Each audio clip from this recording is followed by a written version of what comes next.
حضرت ابو ہریرہ رضی اللہ عنہ فرماتے ہیں کہ رسول اللہ صلی اللہ علیہ وسلم نے ارشاد فرمایا، ہر نبی کی اپنی امت کے بارے میں ایک دعا قبول ہوتی ہے، پس ہر نبی نے دعا کرنے میں جلدی کی، جبکہ میں نے اپنی دعا کو اپنی امت کی شفاعت کے لیے روز قیامت کے لیے چھپا رکھا ہے، اور وہ شفاعت انشاءاللہ ہر اس شخص کو پہنچے گی جو اس حال میں فوت ہوا کہ اس نے اللہ کے ساتھ کسی کو شریک نہیں ٹھہرایا ہوگا۔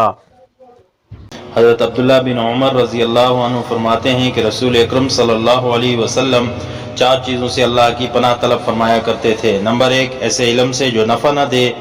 نمبر 2، ایسے دل سے جو اللہ سے نہ ڈرے۔ نمبر 3، ایسی دعا سے جو قبول نہ ہو۔ نمبر 4، ایسے نفس سے جو سیر نہ ہو۔